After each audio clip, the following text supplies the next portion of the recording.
nous avons la loi de finances qui arrête le budget de l'État. Ça se fait annuellement. Et normalement, ce budget-là est supposé être équilibré.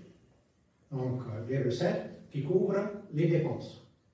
À partir du moment qu'on commence à avoir un déficit budgétaire, il y a un dérapage. Et ce dérapage s'accumule au fil des mois, et vers la fin de l'année, on se trouve obligé de décréter une loi de finances complémentaire. Pourquoi décréter cette loi-là? Pour combler ou bien rectifier ce qui a été prévu par rapport aux hypothèses, par rapport aux agrégats économiques, mais aussi par rapport à l'affectation des recettes.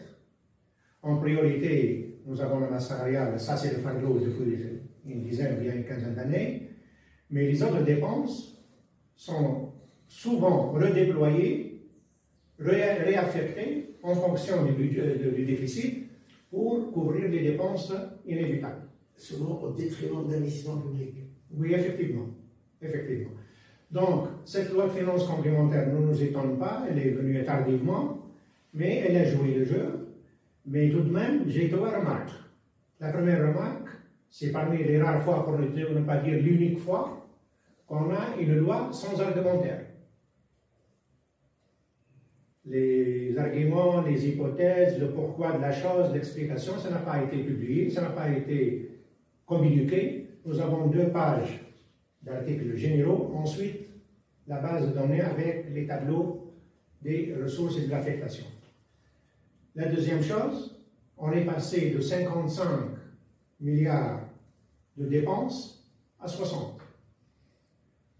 Et cela dénote que les hypothèses n'étaient pas au point et que certaines crises géopolitiques, et je vise là la crise russo-ukrainienne, ont impacté cette loi-là, mais aussi le social, avec l'exigence des augmentations de salaire sans cesse et sans répit, ne fait que creuser le déficit.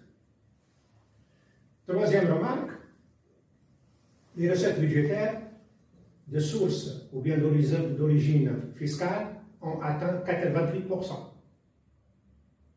Avant, quand on avait 50%, 60%, les 2 tiers, les 3 tiers, on se plaignait. Et on disait que ce n'est pas normal. Maintenant, c'est presque de 90%, et cela a un impact direct sur la pression fiscale. La pression fiscale, ça impacte l'économie et le pouvoir d'achat. Et ça déclenche des remous sociaux. Donc voilà un peu mes remarques préliminaires. Je ne veux pas accaparer la parole. Que cette loi de finances rectificative, pour utiliser le bon terme, n'a pas éliminé le déficit. Elle affiche le déficit de 10 milliards de dinars. Le comment de le faire en l'absence d'une relance de la croissance économique, c'est une pression fiscale supplémentaire. Surtout que la sortie sur le marché interne des banques et le marché international est une sortie périlleuse. Ce n'est pas facile, et si on gagne la bataille, c'est à quel prix, à quel taux d'intérêt et pour quel financier. Donc, ce que nous craignons, c'est une préparation du terrain pour une augmentation de la prestation fiscale dans le cadre de la loi de 23.